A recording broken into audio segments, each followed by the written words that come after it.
Hello friends, good morning. Topic of today's discussion is relationship of education to society and social change. Today we would be discussing relationship of education in society and relationship of education with social change. You know that we receive education all the time. It is a continuous process. It keeps on going, always going. Whether you are in family, whether you are with your neighborhood, whether you are with your peers or your churches and religious places, you learn something. You get education. You are socialized. A good number of values and norms are learned through informal agencies. That is in family and neighborhood. You know the family is very important agency for primary socialization. But today's talk is based upon uh, the education that assumed the form and proportion of large organized sector. We would be talking of education as an organized sector. Education being imparted through institutions, through schools, through colleges, through universities. So the relationship with society and relationship with the social change would be discussed taking organized education into account. There are two ends of the spectrum. At one end, there are thinkers of the persuasion that education is managed by the dominant class in the society. And as I have discussed earlier while discussing relationship of society and education in a separate talk, education is supposed to be the ideological state apparatus. Now, this apparatus is devised by ruling class to ensure that society conforms to their views, ideas, and interests. Kramsky, I would like to put a quote. I would like to quote Kramsky over here. Kramsky says, uh, he says about intellectuals and bureaucrats of the society who manage most of the affairs, who manage ideological state apparatus on behalf of the ruling class. Kramsky says, he is more specific. He says that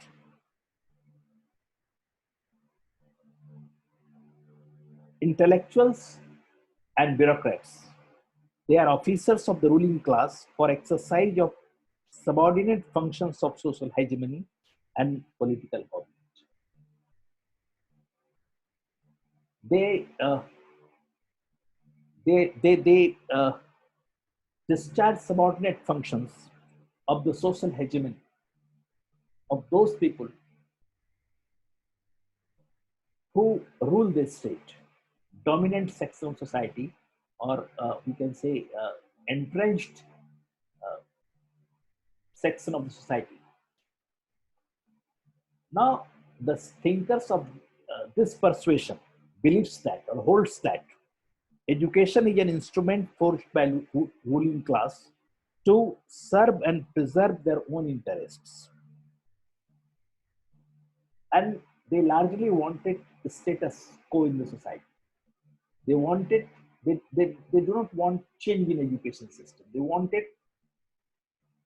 a status quo so that uh, through education they could prepare manpower, they could prepare professionals who can carry their ideas, who can carry their interests in the society.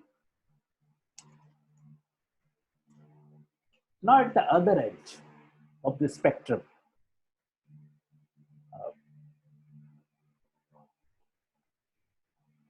a large number of scientists, social scientists, educationists, politicians, they consider education as a very important instrument of social change. The report of the Education Commission is very important commission, Education Commission 1964-66. It is popularly known as Pathari Commission, and it is supposed to be one of the finest reports of any commission in India. And the commission quotes under a heading, Education and National Development. The commission asserts that for change on a grand scale, there is one instrument and one instrument only that can be used, that is education. Education is the only instrument that can bring social change. And even new education policy 1986 and most of the policy documents of the country support that education is a vital instrument to bring change, and it is the only instrument that can bring peaceful change in the society. But Pathari Commission adds one thing. Pathari Commission, of course, says that education is the only instrument of social change, but at the same time, it says that, in fact, what is needed, the report says we need revolution in education, and that in turn will reflected in desired social, economic, and cultural revolution. The Pathari Commission suggests that this education is not suffice. Indirectly, it questions the existing system of education. They wanted revolution in education itself, a kind of education that will bring a kind of education. They wanted some change, revolutionary change in education. And that education will be able to bring revolution in socio-economic and political system of the country. We also know that India remained a feudal society for a particular long time. Still, many people suggest that India is still, in some way, feudal society. But we now generally we don't take like that. In feudal India, even in feudal India, education was supposed to be very sacred, a very sacred thing. Goddess of learning, Saraswati, was worshipped. It is still worshipped. But even in feudal India, it was worshipped. It was a very sacred thing. And it is important for education to keep society in proper perspective.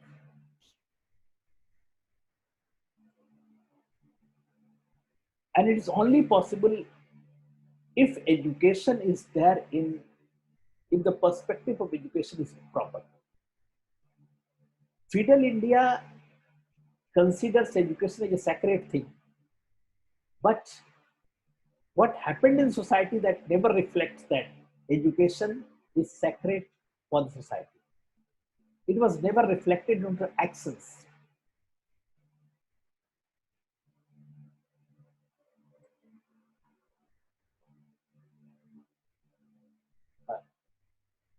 We know that there are two basic characteristics of the human being.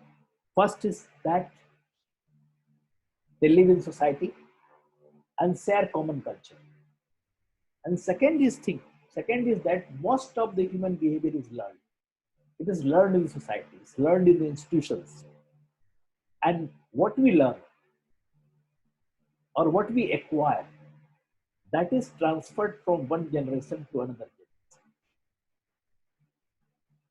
our cultural heritage, our value system, our traditions, norms that are carried forward from one generation to the next generation.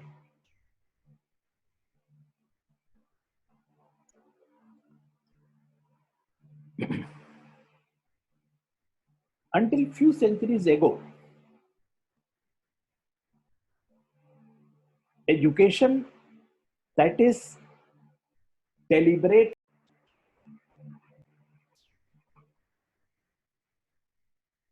education uh, as a deliberate organized institution given to only few selected uh, groups of people.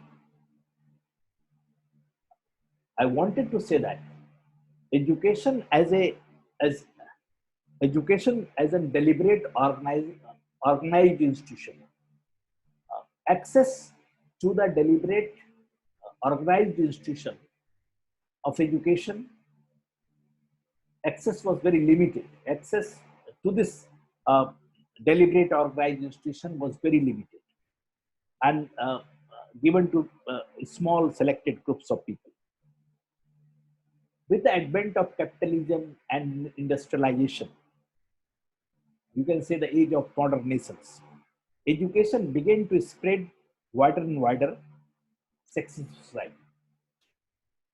Education, the base of education getting flattened with the emergence of capitalism, industrialization, or you can say the modern nation states. With the industrialization, education became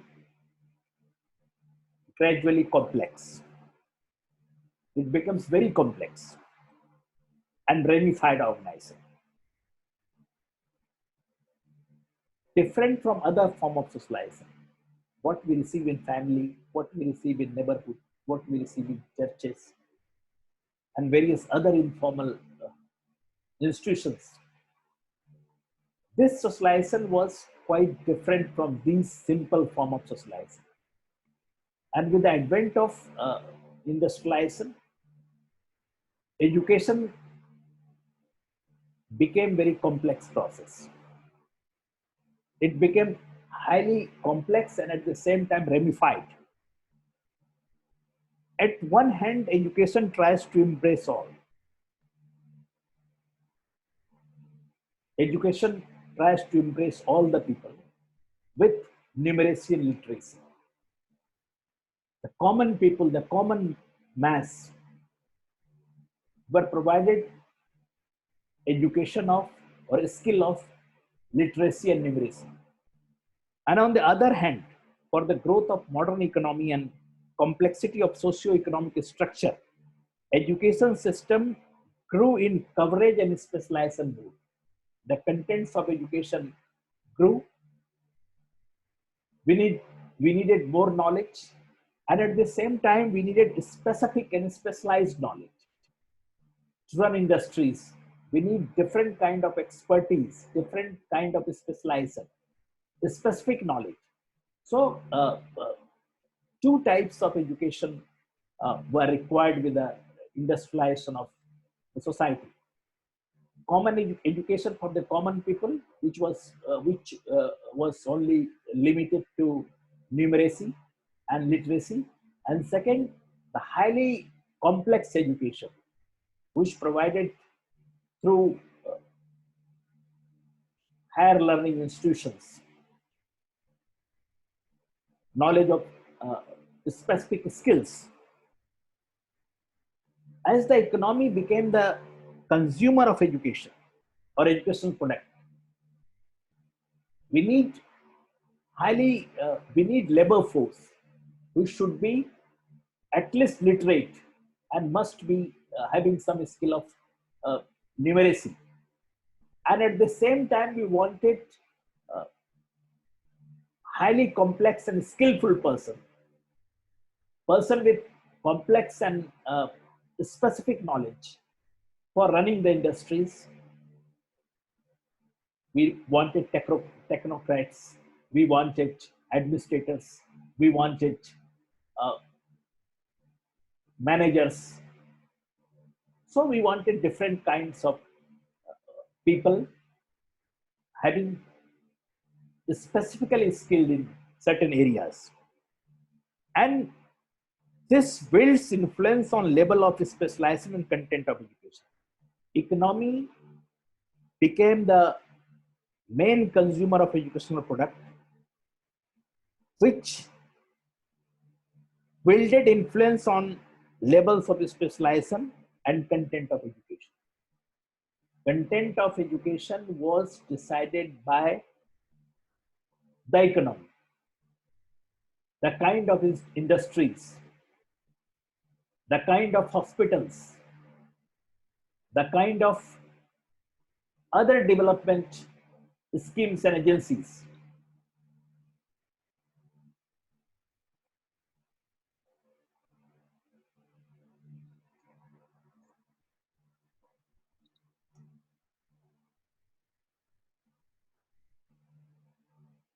Education acquired by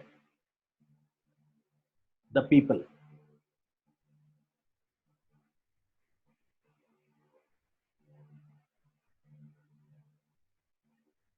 not only handled the economy only, but education was also required for socio-economic and political structures to sustain the socio-economic and political structure of the society. Economy is one thing. It is it is in the center. It's the main consumer. But at the same time, society as a whole, its political and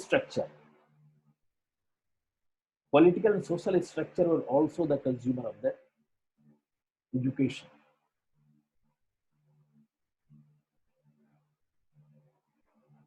The social stratification was based on the nature of education, the kind of education, the level of education, and so as the distribution of power.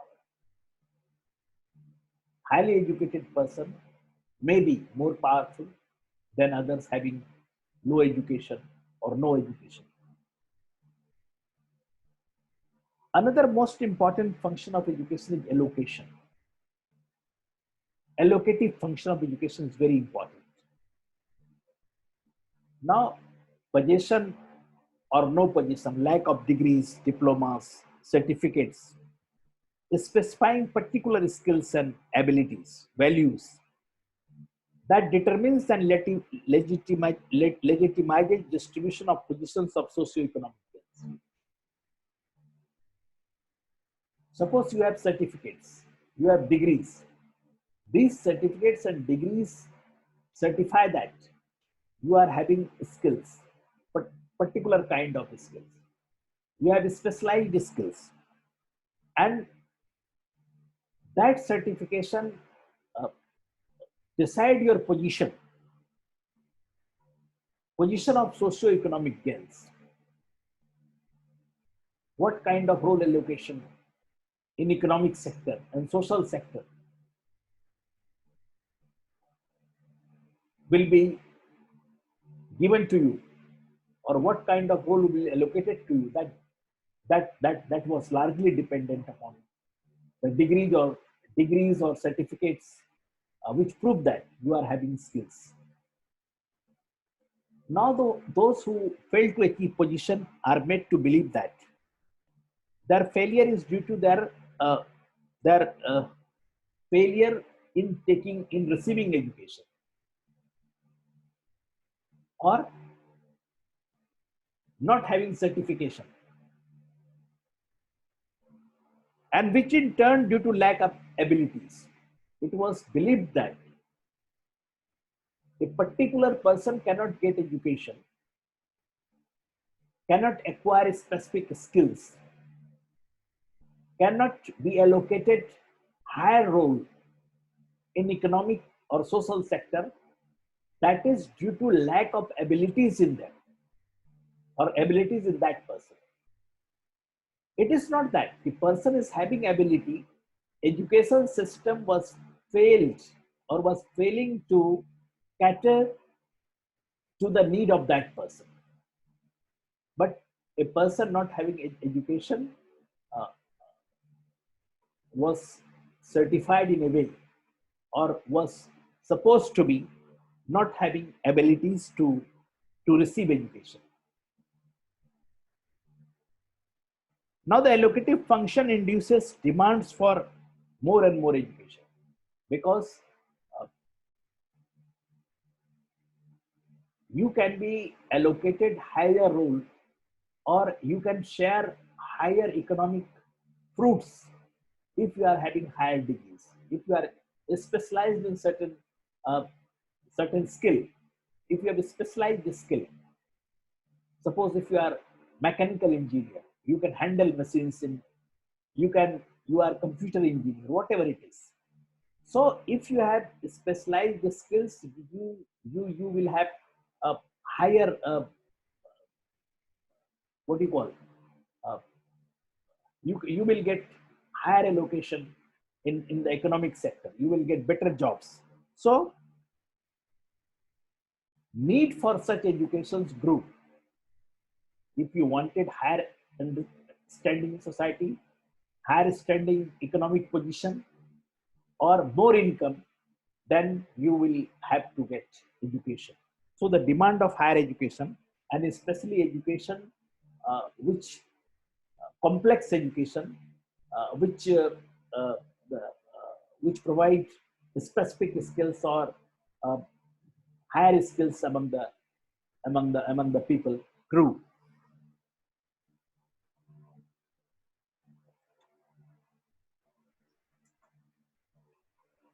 And this led to the expansion of education system, and in an increase in common people's dependence on education and subjugation. Why subjugation? Because the education system is not best, or uh, education system don't have any what we call, education system is unable to exploit the abilities of each and every individual. Rather, education teaches something, and individual has to universally has universally they have to go through that system, whether they are fit for that, they have interest or not. But higher skill is in demand.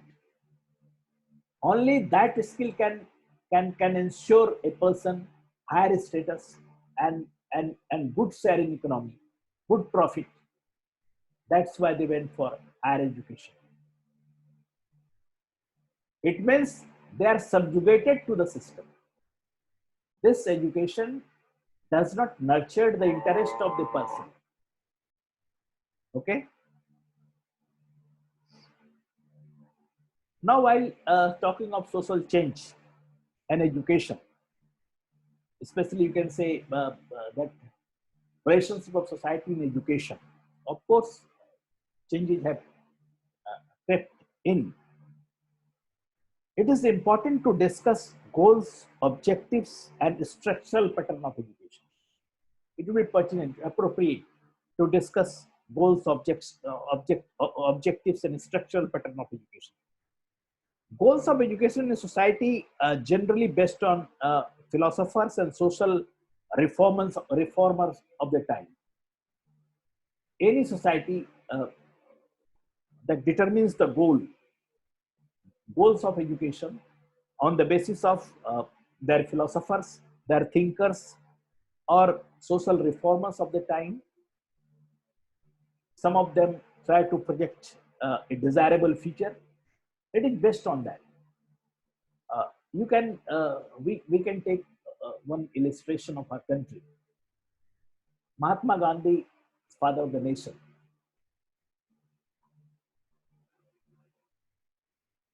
he used education as a tool to fight against the British Empire. And during the process, they try to develop national system of education. You might be knowing that on Gandhi's call, many national institutions were opened in the country. Many Vidyapeeths and even Jamia Millia, all these institutions are the product were were were established on the call of the Gandhi to back up British system of education. Many of them are still flourishing. Some of them are still flourishing, and many of them already became redundant. When most of them are at the verge of closure or closed. Now, in the guise of the freedom movement, Gandhi wanted to, Gandhi defined the goal of the education, defined the objectives of the education for the country. He wanted such an education that should be self-sufficient. He wanted such an education where hand, heart, and mind, all the three will work together. So, as a symbol, he, he, he took, uh, during freedom movement, he took a symbol of Takli. But Takli was just the symbolic expression of the village craft. Industries in the village. They wanted the educational institutions should have, especially schools, should have respect for the village industries and people working in it. They wanted people who are having skills can work in the school as a teachers. So this grand idea of education was shunned. We never followed Gandhian principle of education or Gandhian what you call thought of education or Gandhian value of education. We never nurtured even after independence. The concept of Bunyadi Vidyalaya was almost dead. Although we have institution, Mahatma Gandhi National Rural uh, Education Program, but these programs are unable to, to change the education structure, entrench the education structure of the country. Nobody wanted Gandhian principle, especially the dominant section of society. So the goals and objectives decided by the society is not are not practiced. You don't adopt practices to reach those goals and objectives. As in our case, Gandhi's ideals were left to die.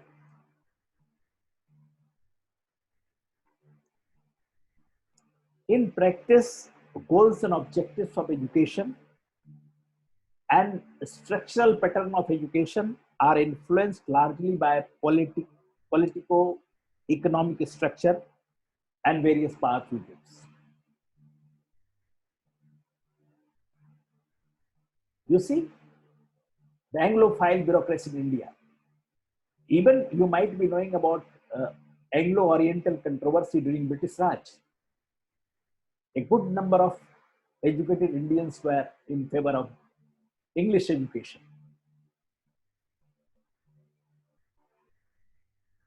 They were not in consonance with the ideas of Gandhi. Now see, even today, most of the bureaucracy of the country, which who basically bureaucrats of the country who basically run the state apparatus for the ruling class. Now they never wanted to flourish government system of education, which are basically run in Hindi and Indian languages. They also, this Anglophile bureaucracy, go for English system of education. And it's strange, the system of education The government system of education is managed by these bureaucrats, whereas the private system of education is managed by different uh, societies and management. They have hardly any say in that, but still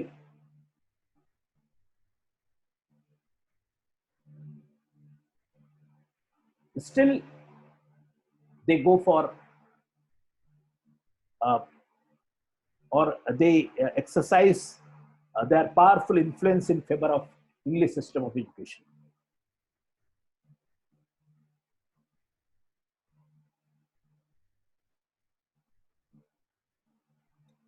In most countries, in most societies, the education system works both in its form and content with a decisive social bias, heavily in favor of upper and dominant state of society.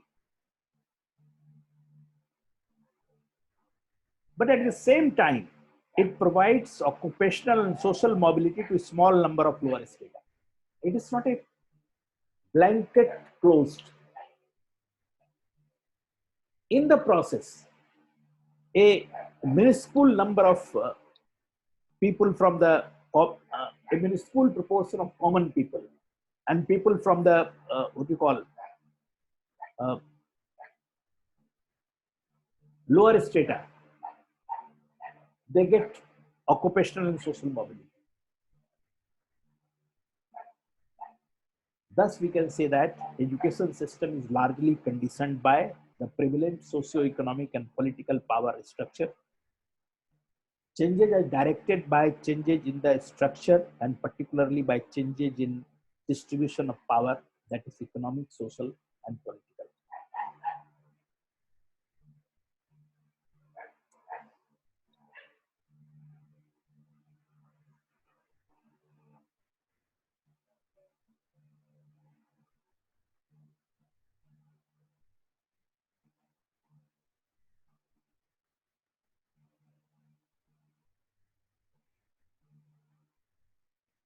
Now, one thing is very important.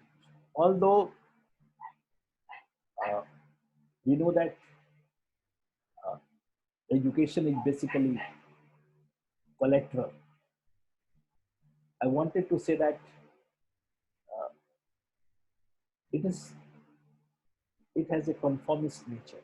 It expects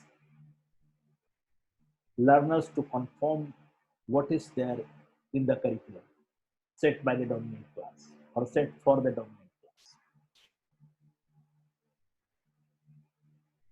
In spite of the major system,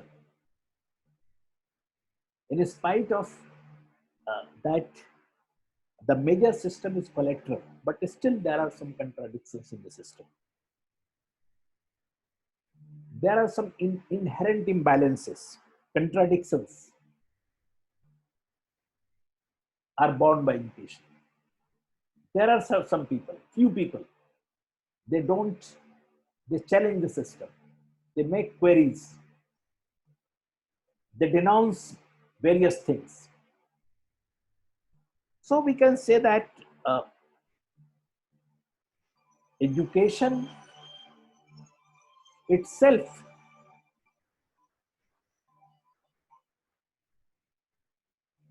education itself, education in itself is not,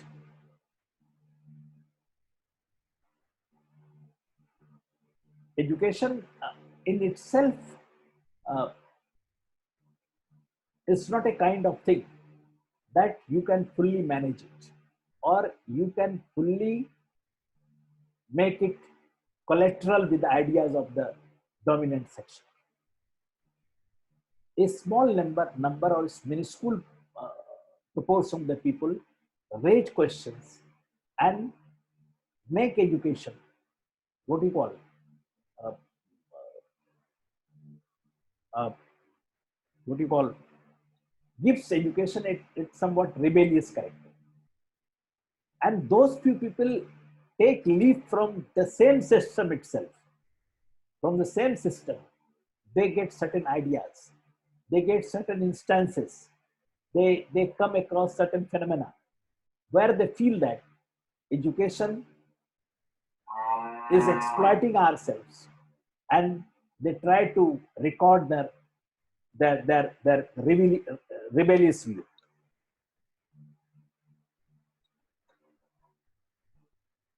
Although education as a process of socialization domesticates individual, that is, socializes them to conform to the norms and values of society and its ruling class or establishment. But it also has a spirit of inquiry and questioning of the accepted truth. Education is also the capacity to liberate the human minds for the cycles of the past and present. Uh, you can take example of the British Raj. During British Raj, the freedom movement, the front, the important leaders who led the freedom movement, they received education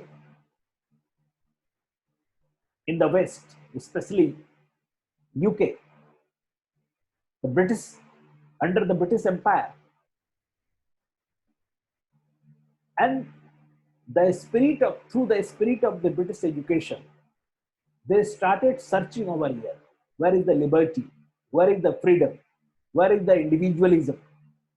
So that British education, although British tried to implement English system of education in India to to to culturate the people as per their own culture. They wanted to prepare Indian people as per their norms, their values, their traditions, so that uh, they could be English by thinking and Indian by blood, as uh, very famous uh, Macaulay said in his report. He wanted Indian in blood, but British in thinking. Now the same education, English education, which has from the same English education, uh, uh, which has the what do you call it, input of freedom, liberty, secularism, and all that. So from the same leaf, the freedom movement was led by Indian leaders. You can say that English education helped them to understand liberty and freedom.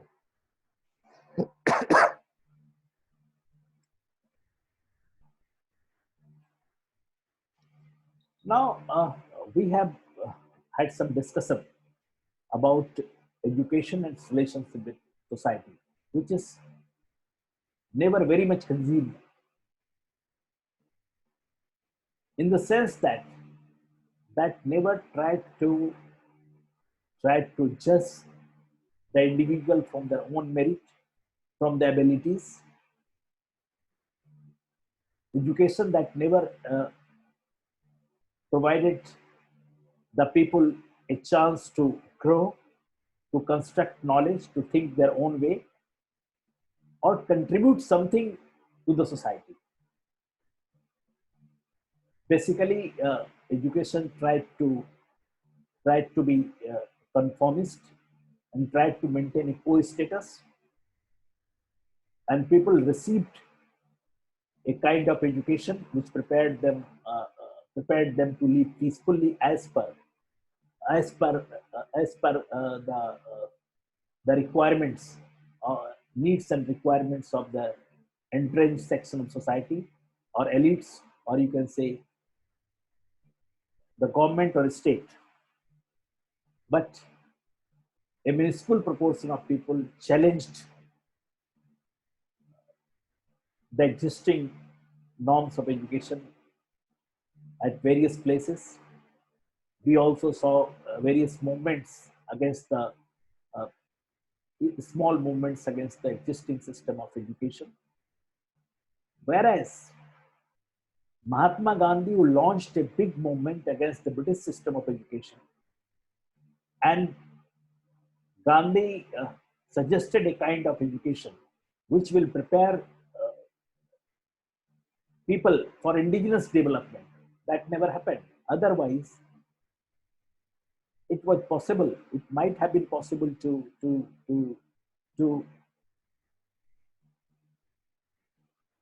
to give education a proper shape, where national development or a spirit of freedom and liberty would have more space. Now, we will be coming to the relationship of education and social change. And A.R. Kamath, an eminent sociologist, he has suggested four positions with regard to the relation of education to social change, or you can say the role of education in social change. First is that education is for itself and has nothing to do with social change. Education is in itself. You acquire knowledge, you acquire information, you acquire concepts. But these knowledge and information will not help in social change. They are an entity in itself. So education, we can say, is unable to bring social change. Second point of view is that education is determined completely by social factors, and therefore no role in changing society if at all education follows social change. There are many factors society, there are many subsystems. Education is one of them. Now education follows other systems or subsystems. If there is structural change, the education will prepare required values around that structure, economic structure. Education is a follower. Education is not a prime mover. And third position is that education is autonomous and relatively autonomous factor, and therefore can and does induce social change. Here education is prime mover. Education as an autonomous factor can bring social change, and rest will follow.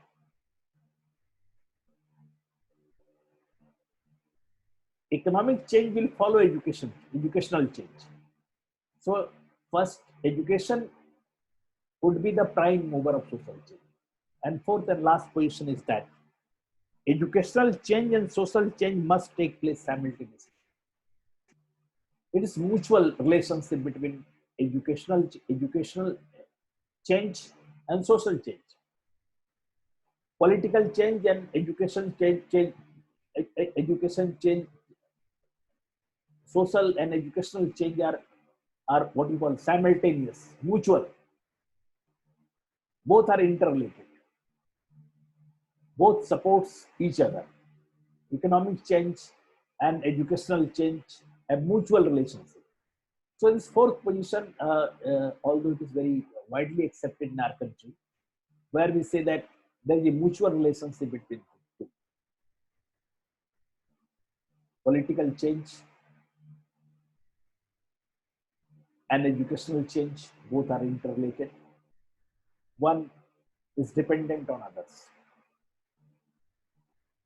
Some people are also in favor of the third one. Education is a prime mover. Education prepares the ground for economic or political change. So, if we have a right kind of education, that will lead political and other changes in the country. So, third and fourth are generally debated and discussed in India, and most of the policy documents feature all these 2 points: either education as a prime mover, or education as a mutual factor of change.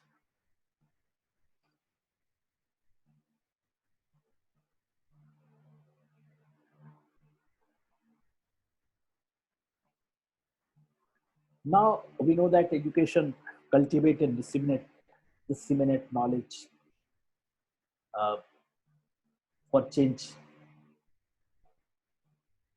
and any rapidly changing society situations. Suppose a post-revolutionary period, some revolution has taken place in a country or the society, and thereafter, the period after that revolution, then lot of many structural changes comes up. And what education does? Education tries to create cultural structure around that structural changes, creates culture, ideological, and other superstructures required uh, required required for that uh, cultural changes. Sorry, for structural changes. If you make a structural change, then that is structural change requires change in values. That structural change requires change in norms, traditions, customs, many other things. And education prepares all these things. In other words, we can say that education may help in social change, maybe of some significance in creating, in supporting, in following infrastructural change by making cultural changes. But one thing is very important for education. All these things, either it is follower or it is a mutual, it has a mutual relationship with other changes. But one thing is either it is in some for few people also it's a prime mover. But one thing is very important, and it's of great significance, that education has a liberating and innovative role.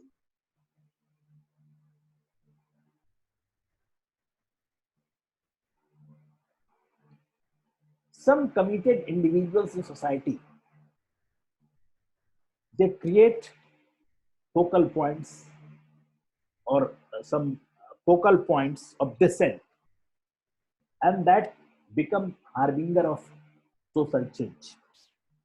There are history replete with examples.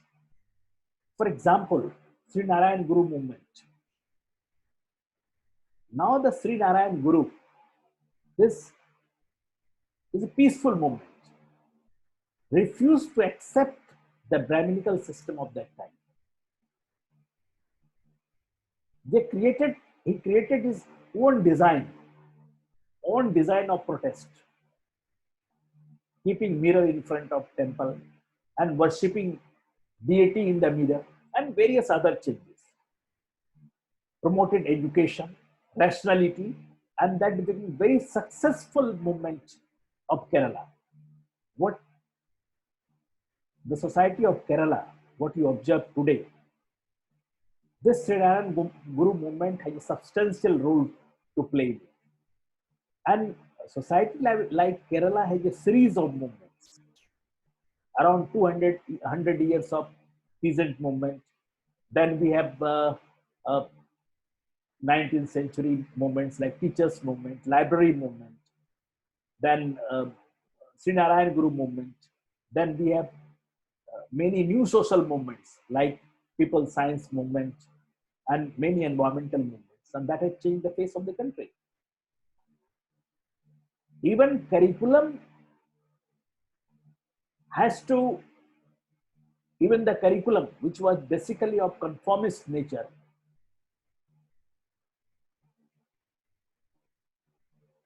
changes, made various changes, which is visible in the schools, which are visible in the schools.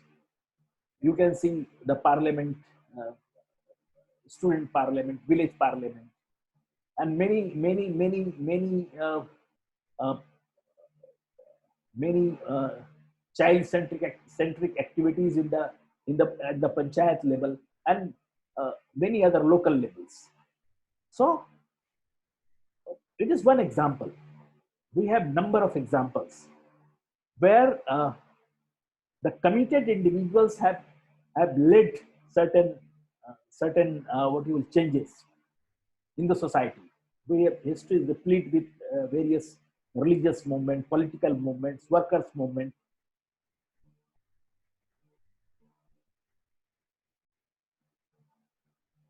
That is not part of the curriculum designed for the dominant class.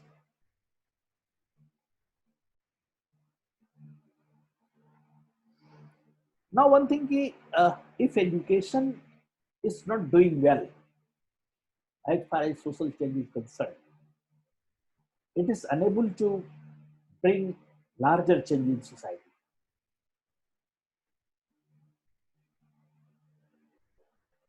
Curriculum or existing system of education is unable to bring what you call the systemic change, the holistic change in society. I'm not talking about aberrations or smaller changes here and there. Then why the social scientists, thinkers, planners, our policies and commissions go for that education is very important agency or for social change. These things can be explained under three heads or in three ways. First, that incorrect understanding of role of education. The role of education, understanding of the role of education is not right. It is never kept in right perspective. And second is that it is empirically incorrect to assume that far-reaching structural transformation taking place, and education must come forward in consummating that transformation. Now, it is always made us to believe that a structural change of far-reaching, what you call, significance is taking place. This projection is not right. And it is said that for consummating that structural changes, education should come forward. They should prepare culture accordingly. But this is there is no empirical evidence of that, of the thing that is structural changes of far greater significance taking place. So far, it is not there in our country.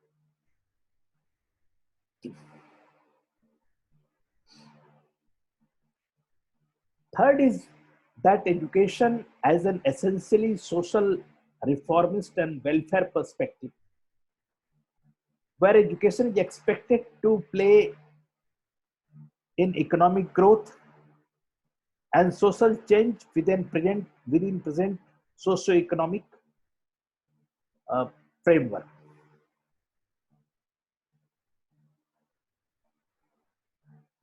Education is essentially a social reformist rule. It has a welfare perspective, and it is expected to play in economic growth and social change within present socio-economic framework. This is the third position. So it has a social reformist role. Although it's not there, from the existing system of education, or when there are certain practices, some people are in conflict with the practices, then they try to make reform. You know that we have many reforms, even British time, you know, the Tattvabodak Samaj, then Brahmo Samaj, then abolition of Sati Pratha, and many other reform movements. Political movements are also there. Even peasant movement. In Bihar, there is a Bakast Andolan, all that. So this is not in the spirit of the existing system of education. This is against the spirit of the existing system of education.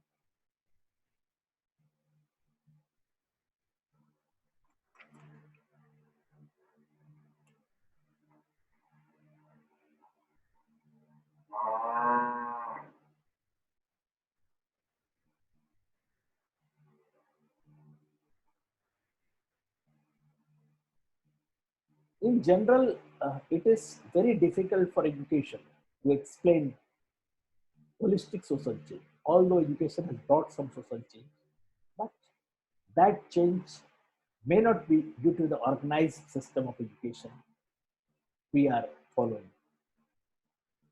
Now, after the Second World War, uh, there is a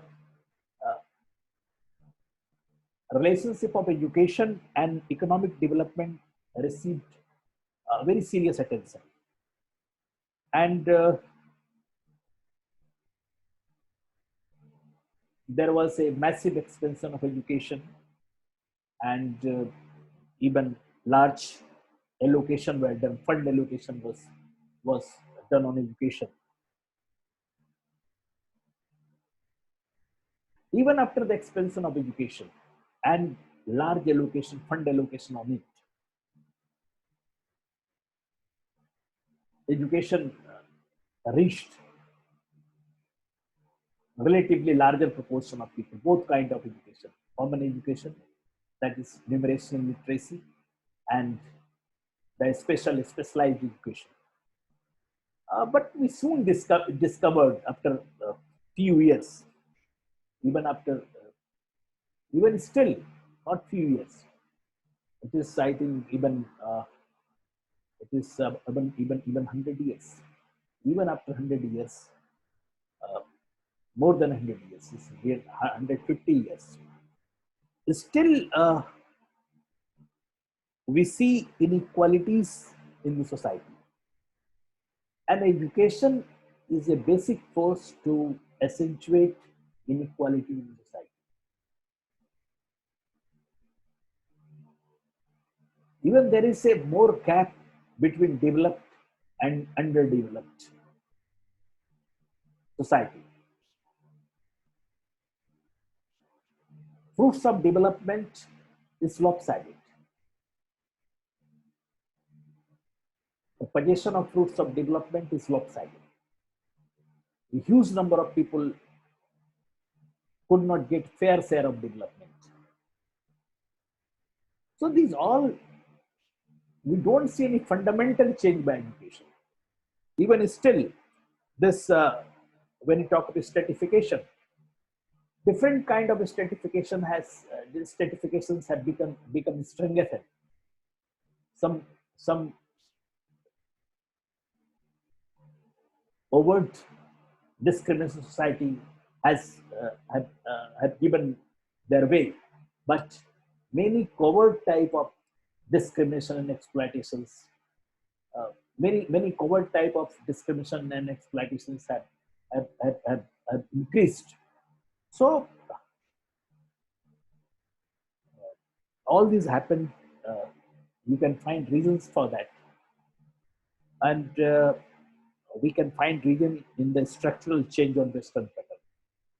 What changes we brought in India, economic change and educational change, both are based on Western pattern. Most of our curricula, either curricula of IIT or IIM or general universities that are based on Western universities, you will hardly find any work by IT or IIM that is for the development of the which is relevant in the context of our economy, poor economy, and social structure. Actually, they are very they are suitable for the for working in multinationals which work on the, what do you call it, on the pattern of the of Western development plan. So there is little emphasis on cultural change, cultural context of the country, or social context of the country. You might be knowing that Rajasthan, in many areas of Rajasthan, which was dry and you could not grow anything. Effort of the Rajendra Singh, the indigenous plan of Rajendra Singh made those areas filled with water, and there is bumper harvesting, farming and harvesting over there. So the indigenous, we require indigenous plant. We required, we have uh, we have limited economic resources. We are poor in various other resources.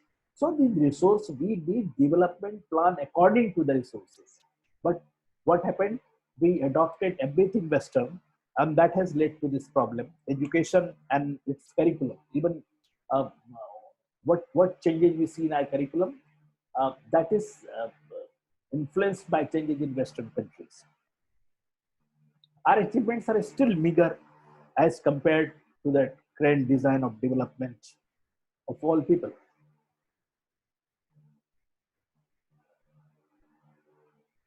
You can consider certain points like blow to independent economic development at village level. Our village and rural uh, areas uh, were doing good in, in, in, in village crafts. Now they all were became obsolete, and most of them are at the are going to close. Most of the small scale industries are closed now.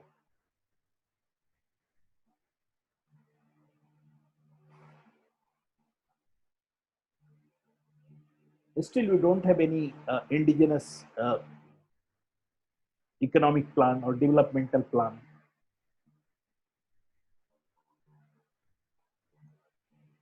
There is a rise of economy. There is a rise of economy, rise of GDP, rise of national income. But it is due to rise in few, the small number of affluent classes. When you take the per capita income of the common people or poverty line into consideration, then millions of people are hungry. Uh, uh, Fruits of development have not reached them. Now you can say that we talk of decentralization of various processes, but the country is gradually becoming centralized towards political power and other in other fields. We are taking centralized decisions. Now the federal structure of the country, education is unable to protect the federal structure of the country. Now there we see the laws in civil societies, civil movements, pressure groups. All these are losing relevance. Now even we are very insensitive towards Gandhian Satyagraha. Gandhi devised a very noble way of protest, and in Satmak protest. This is Satyagraha, and even that Satyagraha is failed. Even the ruling class don't respond to the Satyagraha. Pressure group, we hardly find any pressure group that puts pressure on the what you call on the state or the ruling class or the political system of the country.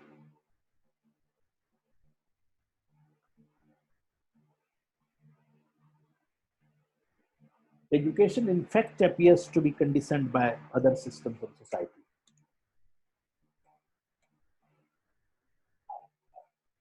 If you review uh,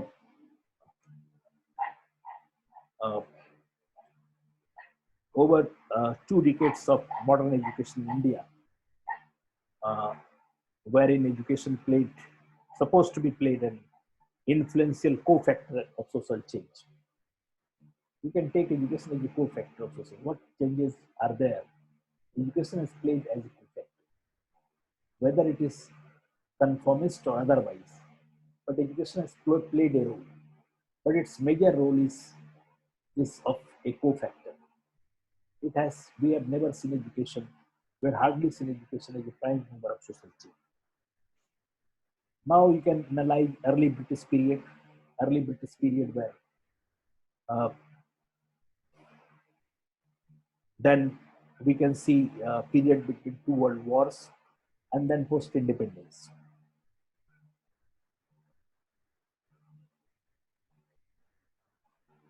You know that after advent of British, there was breaking down of traditional norms and values, and we can say that there was a kind of liberating rule, and this happened due to British education, English system of education.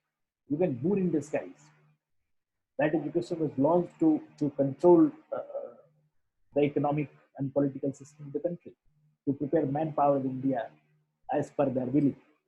But that led to the breaking down of some traditions in India or some value system of the country. And there was some kind of, that provided some kind of liberating role. We started scrutinizing the indigenous system.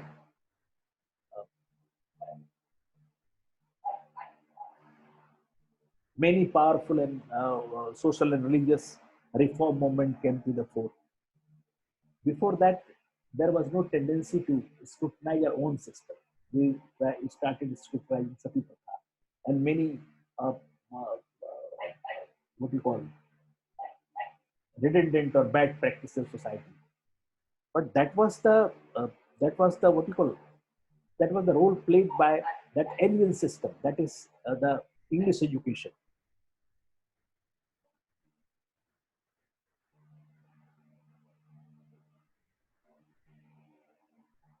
And that system also helped in self-assertion in context of new situation leading to creation of alternative system of social cohesion and national liberation.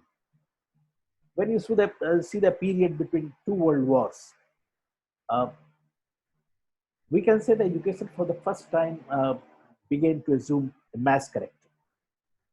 Education at first mainly spread to upper castes, then it percolated to urban upper strata, then gradually to middle castes and from middle strata, and that carried to the process of national and social awakening still further to the working class in towns and peasantry in the countryside. So this process considerably strengthened the movement of national liberation as well as the movement for social change. And after independence, we see a great debate is going on mode of development and